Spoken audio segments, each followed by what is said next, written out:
Hello, welcome. I'm Chill and Chills. If you make it to the end and it helps you drift off, let me know in the comments. Tell me how you're doing tonight, and what time are you watching this? Alright, settle in.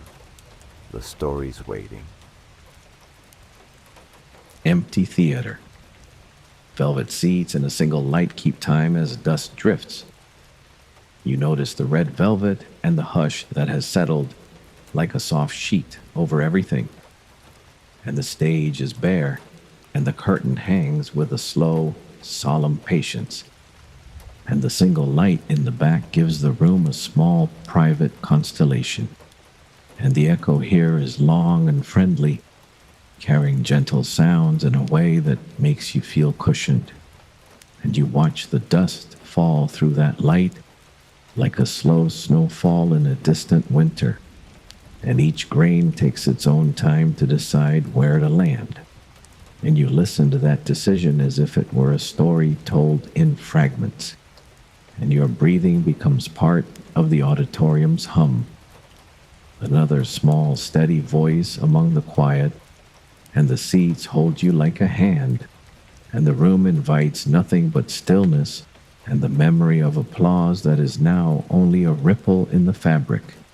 And you let that ripple calm you, like a lullaby for a tired mind. And with every heartbeat, the theater breathes a slow permission to let go, and you allow it, folding inward until the lights seem to dim within you, and the hush becomes a warm, weightless blanket. Listening plant. A pot on the sill learns the sound of your quiet breathing. You notice the houseplant listening, and you let your breathing match the small adjustments of its leaves, and it tilts as if to catch the soft sounds in the room, and you imagine that it remembers the pattern of the house's days and knows how to hold the evening steady, and the soil is cool and patient beneath your hand, and the window glass hums a low frequency with the passing dusk, and the plant leans toward that, as if to press its ear to the day's sigh, and you feel a kind of reciprocal calm, as if your breath and the tilt of a leaf are parts of one gentle instrument. And when you inhale, the plant inclines, and when you exhale, it relaxes, mirroring you without judgment. And the small rhythm of their interaction becomes a soft anchor, and you let the anchor hold you while your thoughts soften at the edges, and everything that seemed urgent thins and slides away, and the plant and the room and the slow light agree to keep watch in manner that neither rushes nor questions, and you rest there, palms unclenched, eyelids heavy, hearing only the hush of leaf and the slow, steady return of your own heart. Attic breath. A ladder of dust and slow air holds its own small pulse. You notice the attic dust, and you let your breathing match the weak, patient draft that plays along the rafters, and the boxes keep their own quiet memories, and the light that comes through a small window is soft and certain, and you place your hand on an old trunk and feel the grain of the wood.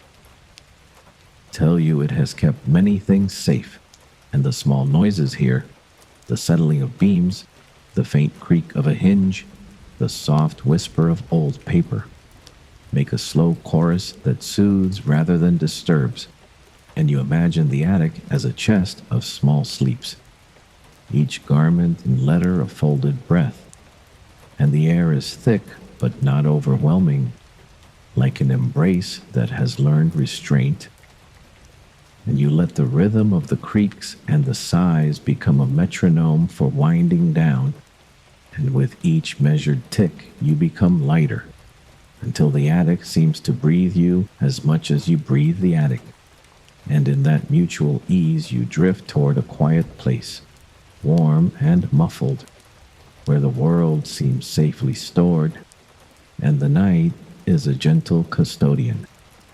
Salt Road. The path tastes of salt, and the fog presses softly in. You notice the salt road and you let your breathing match the slow, briny air that moves over it. And the path is lined with low stones that keep the night patient, and each step makes a soft, even sound that answers itself. And the distant sea is a constant companion, not a thing that startles, but a steady presence you can count on. And the fog leans close like a companion's shoulder, muffling the rest of the world into a soft wash of gray, and you feel the easy company of its quiet, and the road asks you only to go at its pace, and you accept that pace like a gift, letting the rhythm of your feet match the tide's pulse, letting the salt and the breath of the land soak into you until you are part of the slow-moving whole, and your thoughts become like small stones smoothed by water, edges rounded away until there is only the soft warmth of being, and you breathe, and the road listens, and then forgets you gently as you fall into sleep. Lantern house windows glow with a patient amber hush beneath low clouds. You notice the amber windows and you let your breathing match the soft glow that leaks into the street. And inside the house, the lamp keeps a small, steady eye on the night, and the curtains are slow to move and slower to speak, and the floorboards remember footsteps that drift away like small promises, and the kettle sings a single soft note now and then, like punctuation, in a long, slow sentence. And you feel how the light and the quiet collaborate to make a safe little stage where nothing sudden happens and everything is as it should be for rest. And you let your attention settle on the tiny particulars, the pattern of grain on the table, the way the chair bows just so, until those small things expand to fill your awareness and the rest of the world falls away. And in that filling, you become fuller and softer, tended by the house's steady watch. And you exhale with a little more ease, and the lamp continues to blink its mild presence while you drift. Harbor fog. The foghorn counts the hours and the tide listens back. You notice the foghorn and you let your breathing match its slow, round call, and the sound is not cruel, but anchoring. A low bell that says, "The world is still here and moving." And the harbor replies with a steady wash that steadies the heart in response. And the boats are silhouettes that breathe with the tide, and the ropes between them sway without complaint. And the mist lays a hand over everything to make it easy to see only what you need. And that limit is a kindness, and you take comfort in it, letting your thoughts become the size of small shells, simple and round. You feel the steady give of the waterfront underfoot, and the salty air in your lungs slow your rush. And the foghorn calls again, patient and sure, and your eyelids grow heavy in the rhythm of its voice, and the harbor keeps counting as you rest into silence that is full rather than empty, and you go along with the tide. Tin roof rain. Rain keeps a steady mind against the old tin below. You notice the rain on tin, and you let your breathing match its gentle, irregular tapping, and the roof sings a soothing, layered hymn as the droplets find their way and trickle into gutters and into memory. And the pattern is complex enough to hold your attention, but simple enough to let your thoughts thin out. And the lamp inside the room casts a small pool of gold that the rain seems to respect. And the house leans into the sound like someone leaning into a familiar song. And the kettle on the stove breathes along. And the window glass is a soft barrier that keeps the storm at bay. And you rest your cheek against the cool of the frame and feel your body answer the rain's patient cadence. and the noises fold into one another until they are a single, soft drumming that measures out time like a slow, kind heartbeat. And you let go of the day's demands, and the storm and the roof and your chest all agree to count in the same slow meter until you are lulled into a quiet place. Distant clock. A distance clock counts softly, the hours like clean stones. You notice the slow ticking, and you let your breathing match the steady, uncomplicated count of a far-off clock. And each tick is like a small bead sliding on a string, and the room around you arranges itself in time with that uncomplicated sequence, and the light grows softer and the corners of the ceiling round off, and you imagine the clock's hands moving with nobility and patience, not hurried but persistent, and your thoughts settle into the groove that the ticking makes, each one aligning with a soft pulse until your mind is a string of slow, luminous beads that glimmer and then blur, and you feel safe to drift because the clock will continue with its even care counting on whether you are awake or asleep, and the sound is neither urgent nor absent, just present in a way that allows you to give up the small anxieties you held earlier. And with a deep, slow exhale, you let the counting carry you to the edge of dream, where the clock's hand keeps tracing circles and the hush holds everything kindly. Abandoned platform, where tracks and the air folds and the weight settles in.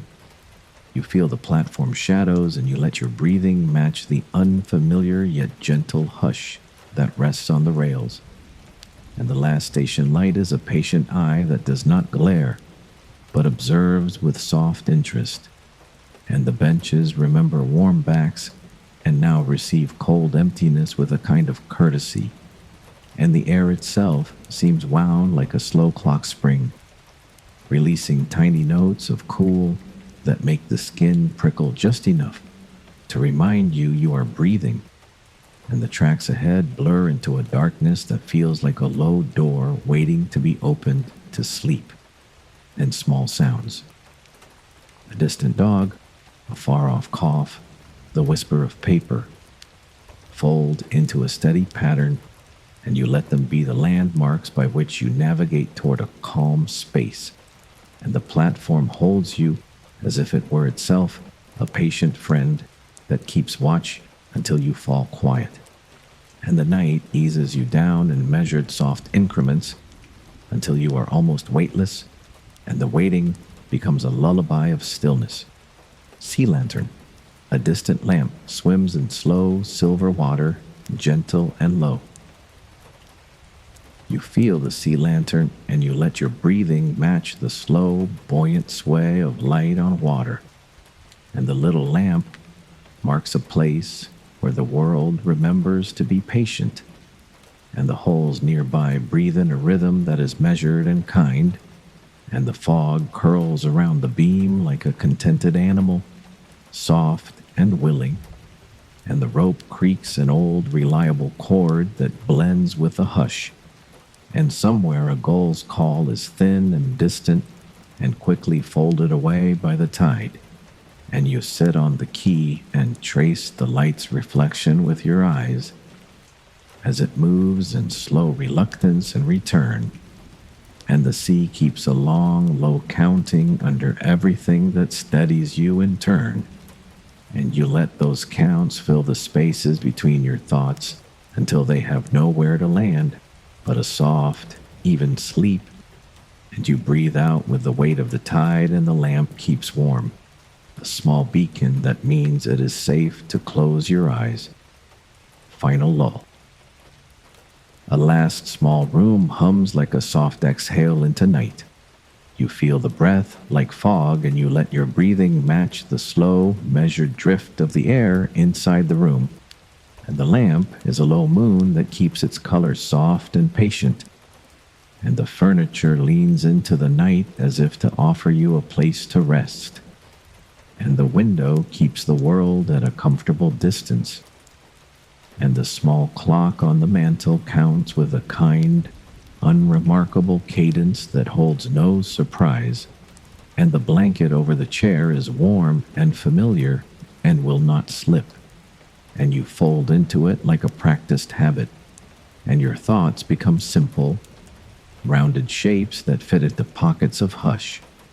And the last things you consider are not heavy but luminous and light, like paper boats on a still pool, and you let the room's small, attentive sounds, a soft creak, a mouse somewhere far below, a slow draft across an old curtain, collect into a gentle chorus that tells a very slow story about being kept and being safe. And with one last relaxed exhale, you sink into the kind of sleep that a room like this knows how to give. And the sound of the small clock becomes the steady seam that stitches awake to dream.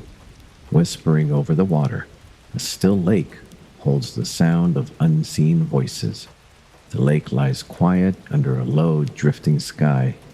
Its surface reflects the clouds in soft, wavering shapes, as if the night has decided not to move too quickly.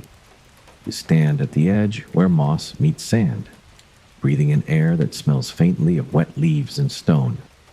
A whisper moves across the water, faint, unhurried, like voices speaking far away. You cannot catch the words, but they wind around one another in slow, looping patterns, never stopping, never rising above the hush of the night. A breeze ripples the surface, and the reflections bend. The voices scatter and return, curling close to the shore, then drifting back toward the center where the darkness deepens. You lean forward, almost touching the water, and feel as though it might speak more clearly if you only stayed long enough. The sound stays with you as you step back into the trees, fading into the stillness until it is part of the forest's quiet. Behind you, the lake remains, holding its soft conversations under the watch of the clouds. Whispering rails. Beneath the overpass, the last train breathes a sigh through mist. You are standing by the old platform, the boards dark with rain, the lights dim behind milky glass. A slow wind threads through the rusting rails, carrying the scent of wet iron and forgotten journeys. Somewhere beyond the bend, a horn sounds, so low and tired it feels like a memory rather than a signal. You place your hand on the chilled railing and feel the faintest tremor, as if the metal itself is remembering 1,000 arrivals, each one slower than the last. Water drips steadily from the edge of the shelter, ticking into a growing puddle that reflects the orange of a lamp swinging gently in its frame.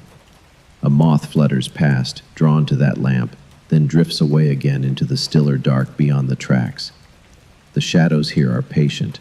They do not shift unless the wind asks them to. Somewhere in the station house, a door moves an inch, its hinges whispering. You think of the people who once waited here, their breath pale in the cold air, their hands wrapped in scarves. You can almost hear the murmur of their voices, not in words, but in the rise and fall of tone.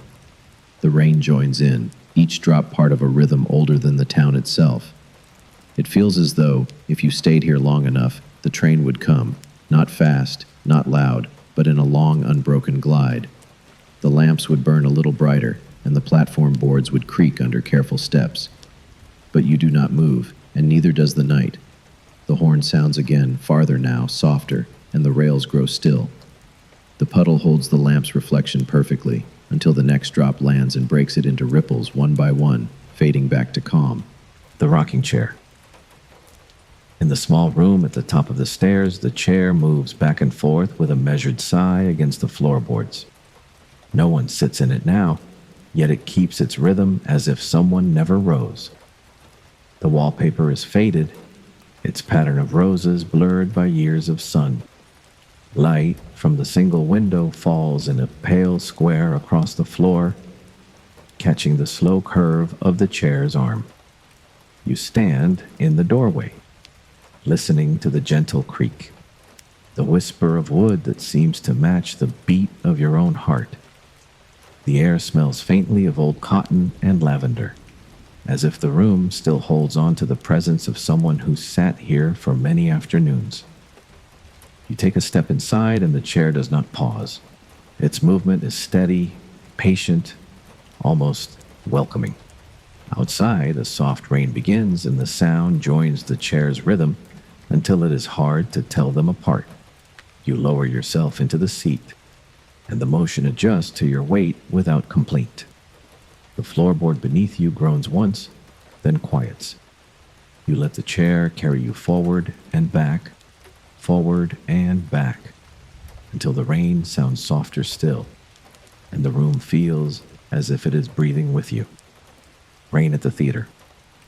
The old theater sits with its doors half open, letting the smell of damp velvet and dust drift out into the street. You step inside, and the sound of the rain on the roof becomes part of the hush. Rows of seats stretch away into the dark, their red fabric dulled to brown in places. The stage curtain hangs loose, heavy with moisture, its folds catching the dim light from a single lamp near the wings. You walk down the aisle, your footsteps dull on the carpet. Somewhere high above, in the unseen rafters, a slow drip echoes, falling into the bucket you cannot see. The theater feels as though it is waiting for something to begin, though no voices come from behind the curtain and no music stirs.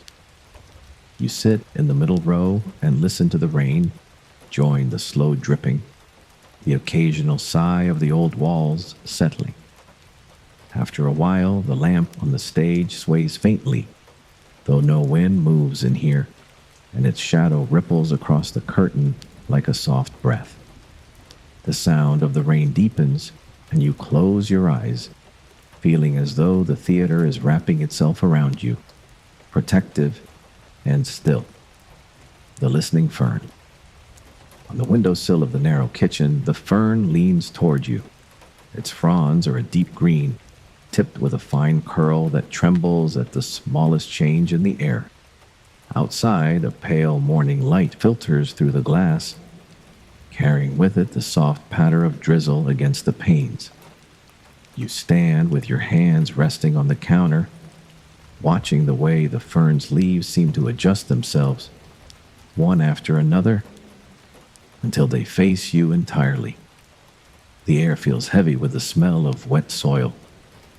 Somewhere in the quiet house, a clock ticks faintly. You take a step closer and the fern responds, its fronds shifting almost imperceptibly, like an ear turning toward a voice.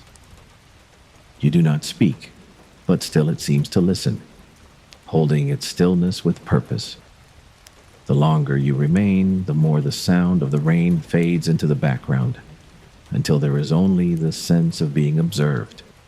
When you finally move away, the fern does not turn back toward the window. It stays as it is, listening to the space you leave behind. Sea window. At the end of the narrow loft, a single window faces the ocean.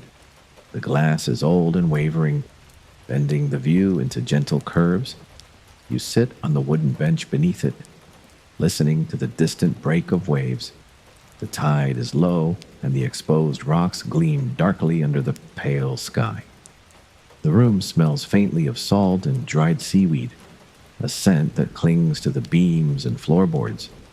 Outside, gulls pass in slow arcs, their cries muted by the thick glass. A soft wind rattles the frame, and the latch shifts slightly, letting in a faint thread of cooler air.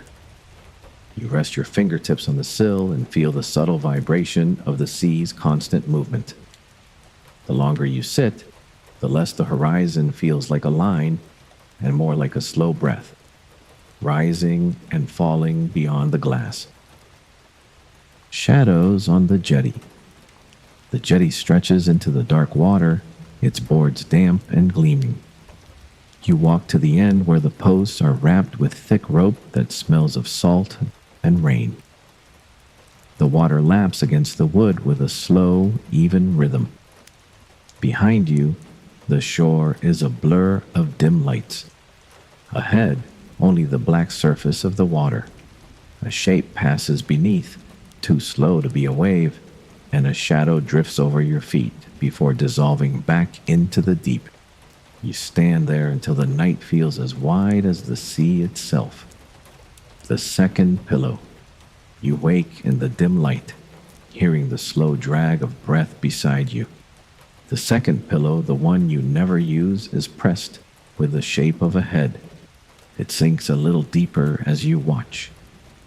The air is cold, heavy with the scent of damp earth.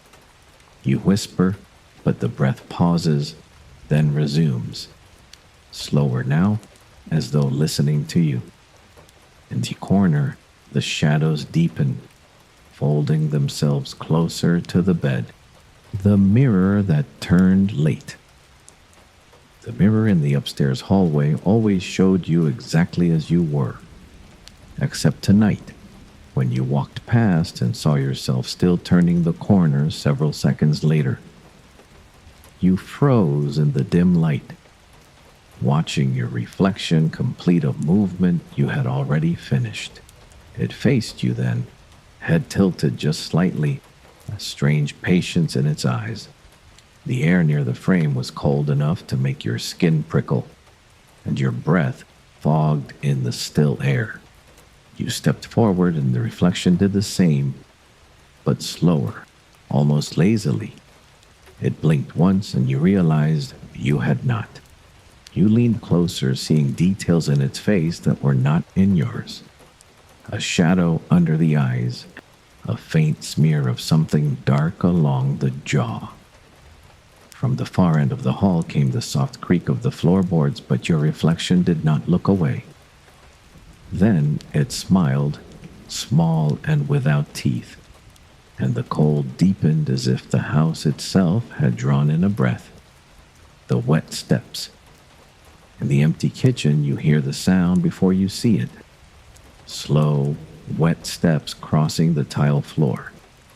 The air smells faintly of river water and rust. You turn towards the doorway, but nothing moves there. Still, the sound continues coming nearer, and a thin trail of water begins to appear across the tiles, each footprint forming without anyone to make it. You step back, and the sound stops for a heartbeat, then starts again, faster now, the water pooling and spreading. The trail reaches your feet, cold enough to make your skin ache through your shoes. You glance toward the back door, but it is locked, the chain still in place. The final step is only inches away, and you feel the drop of water slide across your ankle, though nothing is there. Then the sound stops completely, but the wetness lingers, seeping slowly into the air, as if waiting for the next step. The last coat. The coat rack by the front door has only one hook in use. An old dark coat you don't remember owning. It smells faintly of rain and soil. You try to lift it, but it feels heavier than any coat should. The weight shifting as though something inside it is adjusting itself. You drop it back onto the hook, and it sways gently, as if moved by a breeze that does not exist. Later, as you pass, you notice the sleeves are slightly longer, the cuffs resting lower than before. You watch them, and they twitch once. A small movement, like a finger curling. The air near the coat feels thick, and the faint sound of slow breathing rises from within its folds. The sleeper below. In the cellar, the stone floor is damp, the smell of earth rising from the cracks. You step down with a flashlight, the beam catching the edges of old tools and crates. In the far corner, there is a shape under a gray tarp, long and low. The tarp shifts as you watch, settling with a sigh that sounds almost human. You take one step closer and the flashlight flickers, the shape beneath the tarp rising slightly before sinking back down. The air is colder now, and a faint vibration moves through the floor into your feet. You think you hear a slow inhale from beneath the tarp, followed by a pause so long you lean forward to listen. When the exhale comes, it smells of damp earth and something that has been waiting far too long. The door that breathed. The back room has a door you have never opened. It is narrow with peeling white paint, the knob tarnished and cold. Tonight, as you pass, the door shifts inward slightly, as though something on the other side has pressed against it. You stop, listening. A slow, steady sound comes from the wood. Not a creak, but a rhythm like breathing. You place your palm against the surface and the wood is warm, pulsing faintly under your touch. The air smells faintly sweet, like overripe fruit, but underneath is a damp, metallic tang. The breathing deepens as you keep your hand there, the pulses almost matching your heartbeat, then slowly falling out of sync. When you take your hand away, the warmth lingers on your skin, and the door exhales, a long, low sigh that makes the light above you flicker. The bed that sank. Your bed feels lower tonight, as though the mattress has given way beneath you. At first, you think it is just the springs, but then you feel the slope pull toward the center. The sheets are warm, but the space beneath feels cold, almost open. You lie still, listening to the faint, shifting fabric as if something beneath you is adjusting itself. The more you focus, the more you hear. A faint scrape, a shallow breath, a stretch of fabric tightening just under your ribs. You try to shift toward the edge, but the slope deepens, the pull stronger, drawing you into the hollow. The blankets press lightly over you as though they're helping. At the very center, you feel the faintest give, like the surface of water, and the cold rises until it touches your skin. The chair in the window. On the second floor, in the room that faces the street, there is an armchair that always sits facing the window. No one in the house uses it, but at night you sometimes see the back of a head in its shadow, framed by the street light outside. Tonight, you go upstairs, the wooden steps quiet beneath your feet.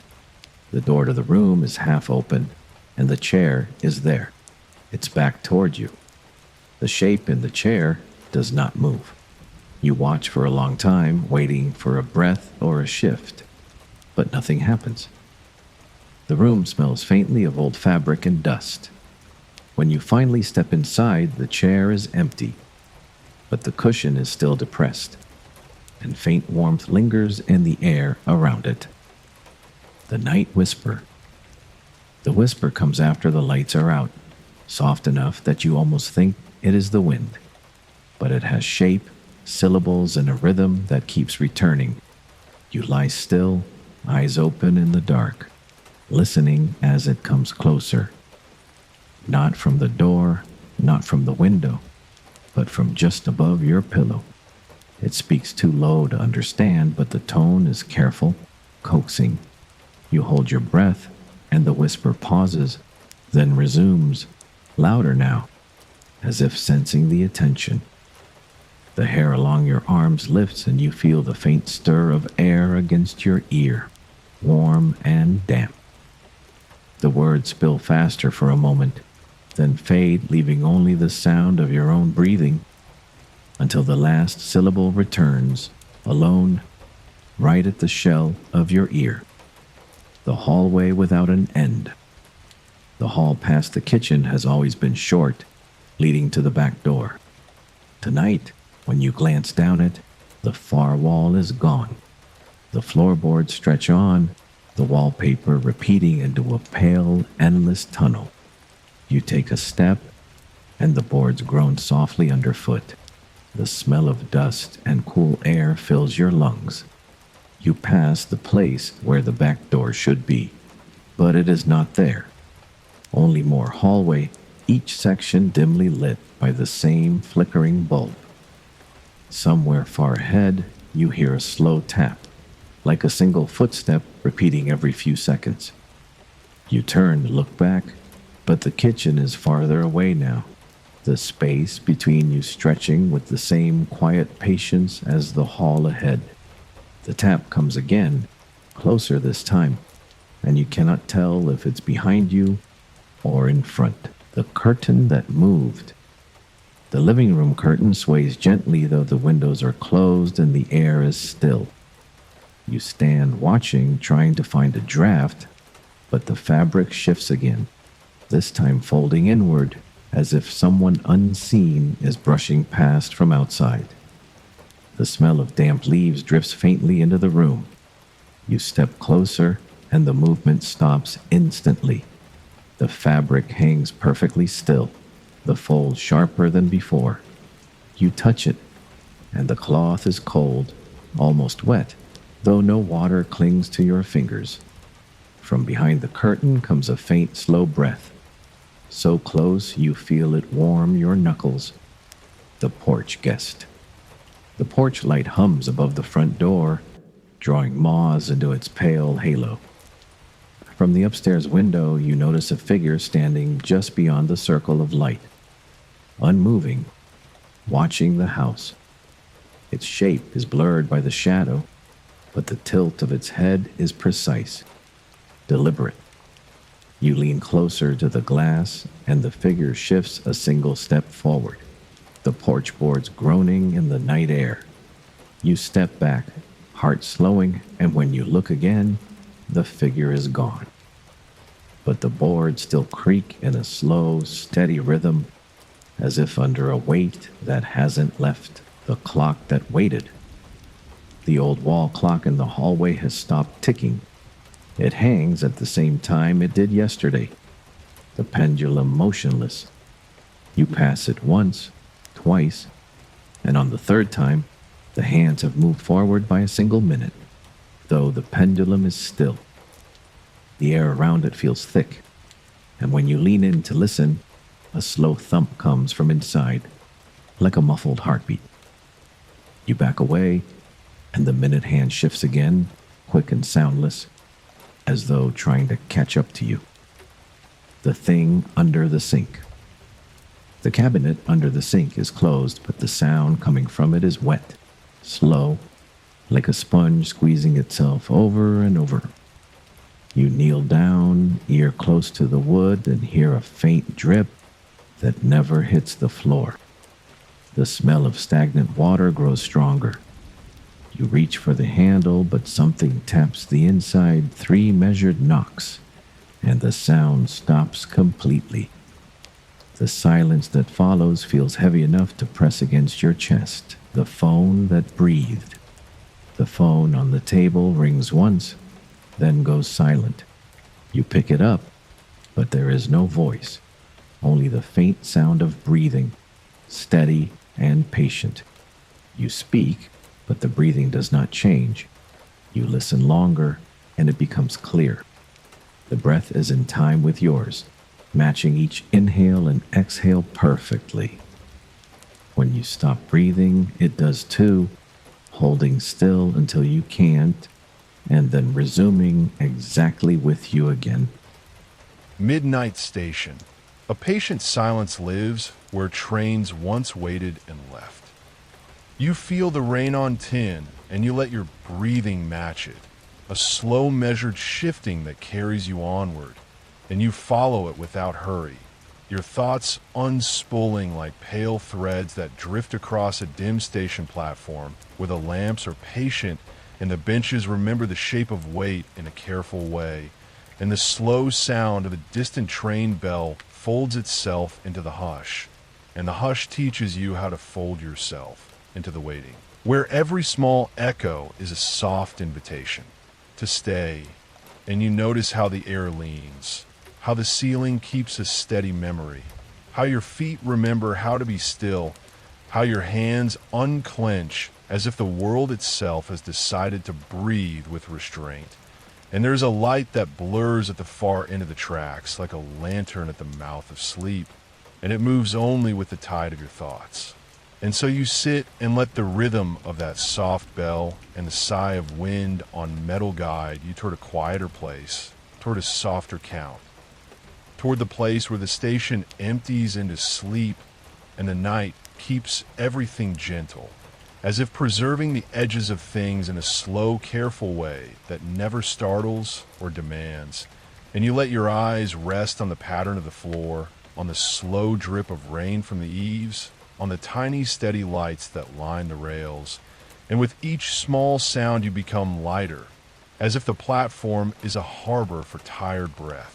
And you let yourself be held there, folding inward, trailing into the hush, until the soft echo of one last bell sits like a pebble and then dissolves into the long, even rain, and you breathe out, slow, and the night keeps you.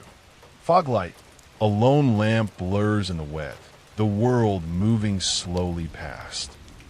You notice the distant clock, and you let your breathing match its measured count. And you imagine the lamp in the fog leaning like a patient watcher, and the wet air keeps a soft rhythm against the glass.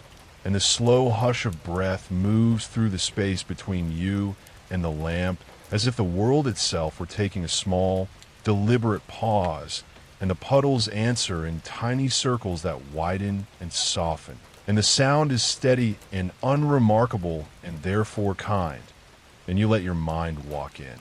The gentle circling of these small sounds, and each thought becomes light as mist, drifting and losing its edges, and you follow them as they thin into the night, held by the lamp's mild halo that does not glare but smiles faintly, and the sound of far-off steps that might have been someone else long gone blends with the whisper of leaves, and you are kept company by hush rather than by people. And that hush is like a shawl, soft and cooling and careful. And you feel the slow tally of time, but without worry, as if the clock were counting the breaths of the earth. And each count is a small permission to slow further, to let limbs become as warm as the air, to let the pulse below your ribs descend to the rhythm of the lamp. And when the fog lifts, it will only reveal the same porch and the same wet light in your own tranquil outline. But for now, you are cradled by these small, repeated sensations that fold one into another until the world simplifies into one sound and one steady breath. And you find yourself floating gently towards sleep. The slow pines, the trees remember in soft, long breaths that follow you. You notice the soft hearth, and you let your breathing match the long, measured sigh of the pines, and their shadows lengthen like fingers of memory across the path, and each step you take becomes a counted space. And you notice how the underbrush holds its own stillness, how every small creature waits in a quiet, and the wind that comes through the needles is not sharp but slow, like someone running a hand lightly along the rim of a glass. And it gives a ring that calms you, and you imagine the trunks as old columns that have held up many nights and know how to steady a wandering thought, and the smell of sap in distant cold waters folds into the air like a soft blanket, and you breathe, matching that rhythm, and your chest becomes a slow drum in the forest hush, and the path opens and narrows in a patient pattern, and there's a small clearing where the sky is a pale bowl and the stars are steady, and you sit on a low root and let the pines move above you as if a slow conversation is passing, and every rustle is a syllable in some gentle language, and you learn to listen without needing translation, and your eyelids grow heavier with the kind of tired that is not harsh, only ripe and ready, and the pines keep talking in their measured way while you sink deeper into the calm. And even if you rise later, you will carry this steady breathing with you, the pine's long exhale folded into your own quiet rhythm. And it will feel like returning to a place you vaguely remember and yet have always known. Rocking nursery, A small chair rocks by itself under the hush of night. You notice the rocking chair and the slow creak it makes, a soft pendulum that counts out a kind and patient rhythm. And you match your breath to that sway as if your chest were a small boat rocked by easy, familiar seas, and the nursery's light is low and warm, and the cloth on the crib breathes with the room, and the toys are silent like small islands, and the lullaby you almost remember is only a suggestion now, a pattern of notes that untangles itself into gentle air, and you let your hands rest where they fall and feel the quiet in your shoulders loosen as if the house itself has loosened its grip, and the curtains move with the draft and cast slow, measured shadows that keep time without hurry, and the floor remembers footsteps that are softer than before, and you feel the safe smallness of this place, the way it holds noise at bay and asks only for stillness, and your thoughts pass like slow boats on a wide river, each one a little lighter than the last, and then lighter again, and the rocking slows to an almost invisible tilt, and the lamp hums a tone that is nearly a sigh, and you let your lids droop, and you are tucked in by the room, as if by a patient hand, and the world is reduced to the soft, repeated sound of breath and wood and the distant hush beyond the window, and with a final, relaxed exhale, you fold into the night. Coastal hearth. A cottage keeps the rhythm of waves like a slow heartbeat. You notice the coastal tide, and you let your breathing match the gentle, rolling rise and fall that comes through the open window, and the hearth keeps a mild warmth, and the kettle whispers in a distant room, and the floorboards sing a small, low note with each passing hour, and the wind that comes in from the sea smells of salt and old sunlight, and it smooths the edges of thought, and the candles on the sill bend to the same patient rhythm as the waves. And you imagine the fog coming like a soft shawl around the cottage and staying for a time. And in that shawl, all the busy shapes of day fall flat and quiet, and each breath you draw is counted and calm, as if the sea itself were teaching you to tally your thoughts gently. And you place your palm on the wood of a chair and feel its cool, steady grain, and it steadies you in return, and outside a gull calls once like a small punctuation, and then the wider silence returns. And the slow light in the room dims a touch, and your lids grow. Heavy in your chest keeps time with the tide, and the house holds you like a harbor, and the waves count out 1,000 soft numbers that dissolve into sleep. Quiet library. Shelves lean in, books whispering pages at a measured pace. You notice the books that breathe, and you let your breathing match the soft turning of a page somewhere in a far corner. And the library holds itself in a kind of concentrated hush that feels like velvet, and the rows of spines are patient faces that do not demand attention. And the light that comes from high windows is thin and careful, and the dust motes move like tiny, slow planets in that light. And you trace with your eyes the gentle arcs of the shelves, and imagine each book as a small held breath, and the air between shelves is a corridor of soundless motion where your steps make a soft punctuation and then settle, and you hear the click of a latch far away and the small sigh of a reader adjusting in their chair. And all these small noises build a texture of ease that pulls at you in the most unobtrusive way. And you let your shoulders fall and your jaw relax and your thoughts slide along the spines like slow fingers, finding nothing to catch them. And with each scan you sink a little more into the calm. And you leave a bookmark in the place where you stop caring to remember, letting the library tuck you into its slow, bookish arms until you drift. The stairs that sank. Each step down into the cellar feels softer than it should, the wood bending slightly under your weight.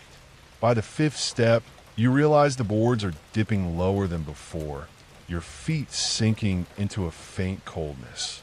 You grip the rail, but it too feels damp, as though buried in the ground.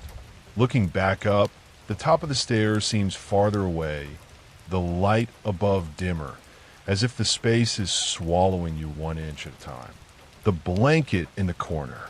In the bedroom corner, the folded blanket seems to have slumped overnight, a new shape rising beneath it. You step closer, and the shape stirs, slow and small, like something adjusting in sleep. The air near it smells faintly of soil after rain. You reach out to lift the fabric, but the shape stills completely, as if waiting for you to decide. You lower your hand, and the blanket sinks flatter, though the space beneath stays oddly full. The radio that laughed. The old radio on the shelf hasn't worked in years, but tonight it clicks on by itself. A faint static fills the room, and through it a low chuckle drifts, long and even, without joy. You lean in, but the sound fades to a hiss. As you step away, the laugh returns, quieter now, as though it's turned away from the microphone, but still there, listening. The closet hand. The closet door is slightly ajar, just enough to see the darkness inside. As you pass, something pale slips out. Not an arm, not quite, just enough to curl around the edge of the door and pull it shut with slow care. The click of the latch is soft, but the air after it feels wrong, too still. You do not touch the door again. The chimney whisper. The fireplace is cold and used for months. Tonight, as the wind moves outside, you hear a faint whisper rising from the chimney, words too soft to catch. You crouch near the hearth, and the voice pauses, then speaks a single word clearly, low and deliberate. The sound vibrates through the brick and into your hands, and the room's air grows colder, as though the chimney itself is exhaling into the house. The lamp that watched. The old reading lamp in the corner has always been there, its shade tilted slightly, the brass stand worn smooth by years.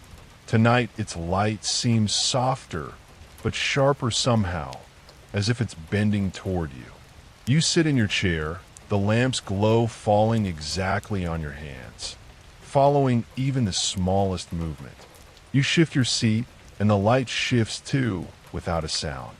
The cord lies still against the carpet, no sign of motion, yet the glow adjusts with uncanny precision, always holding your face in its circle.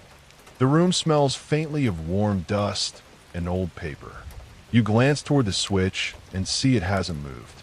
The bulb hums softly, like breath in the throat of a sleeping animal. When you lean forward, the light brightens just enough to meet your eyes.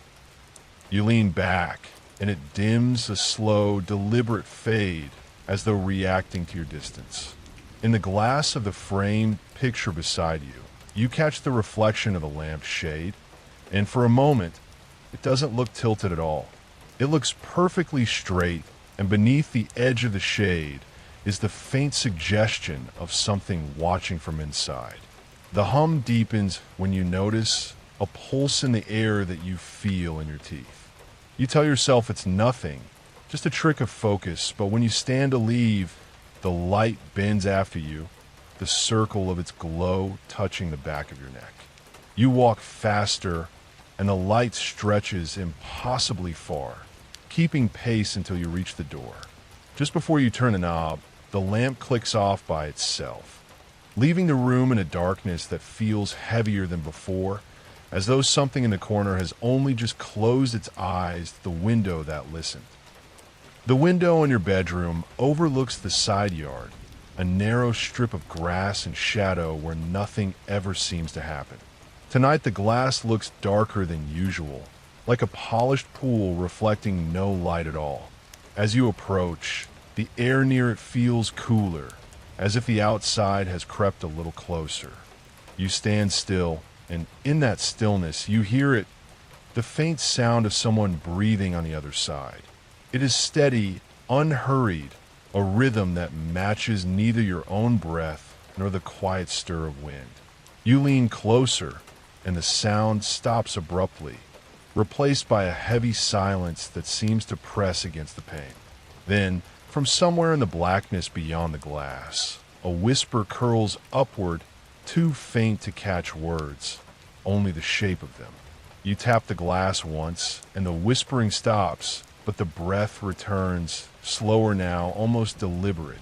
You back away, and the reflection in the glass shifts oddly, as if something outside has moved into the spot you just left. That night, as you lie in bed, the sound of breathing drifts faintly across the room, though the window remains shut and locked. The mirror that stood, the freestanding mirror in the hall, is older than the house, a heavy frame carved with shapes that might be vines or veins. You pass it daily, seeing your reflection without thought, until one evening it catches your eye for too long. The you in the glass stand a fraction too still, shoulders held tighter than yours, lips not quite matching your own. You lean closer, and the figure leans too, but the timing feels just off enough to stir unease.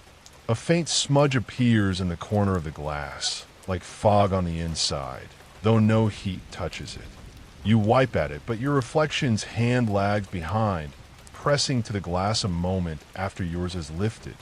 That night, the mirror seems to hum softly as you pass, a vibration in the frame that runs into the floorboards.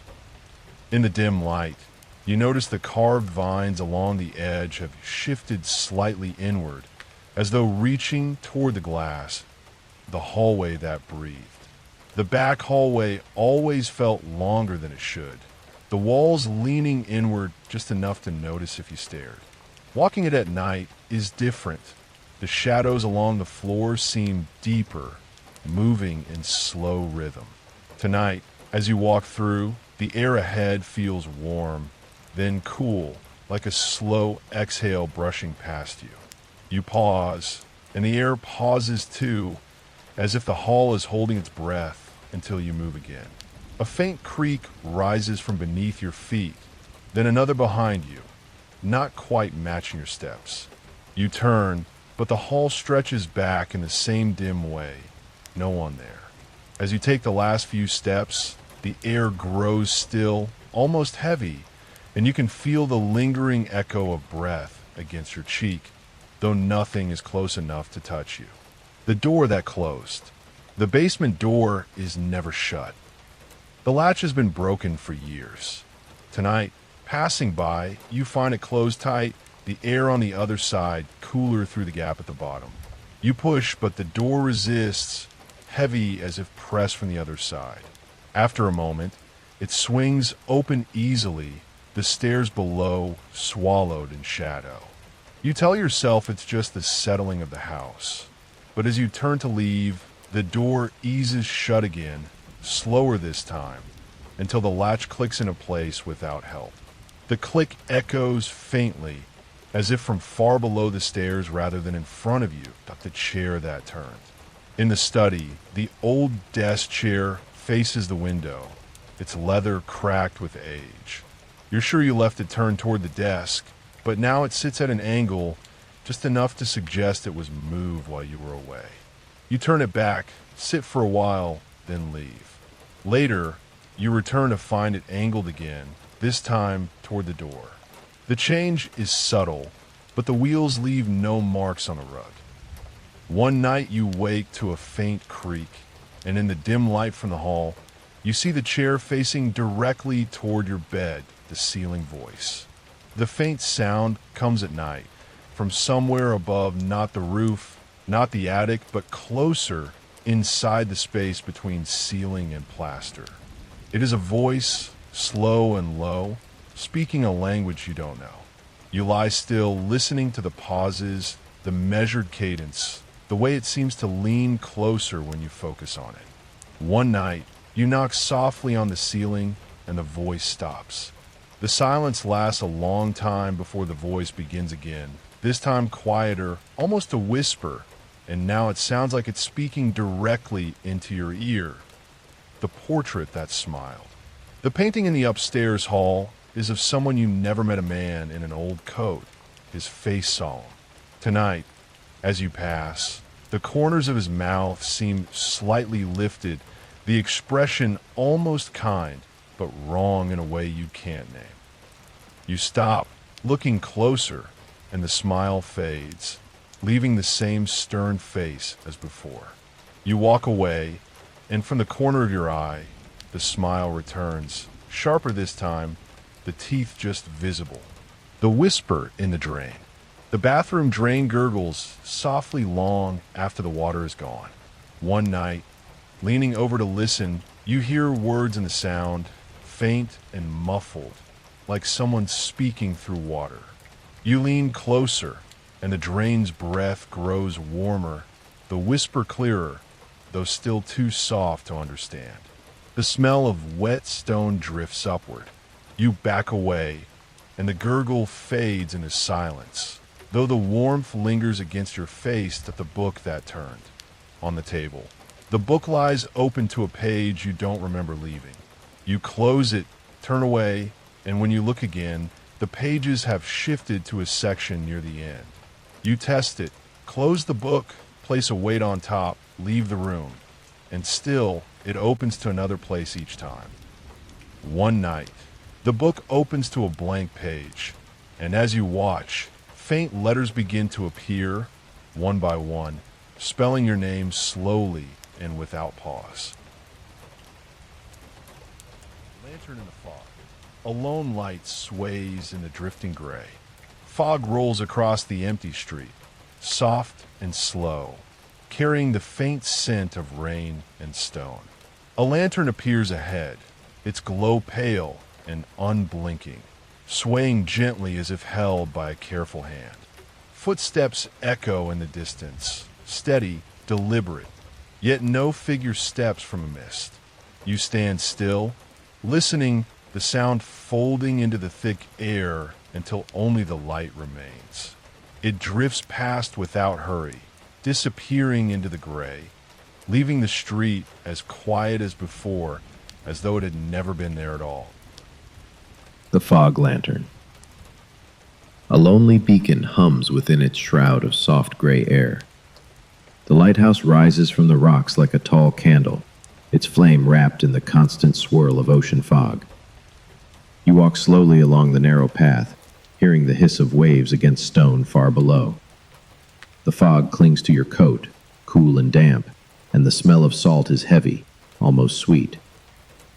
Through the fog, the light turns, a steady, measured sweep, casting pale arcs that reach only a little before being swallowed. The beam touches you for a moment, a ghost of warmth across your face, then moves on. There is no other sound but the sea, the beam's low electrical hum, and the small crunch of gravel under your boots.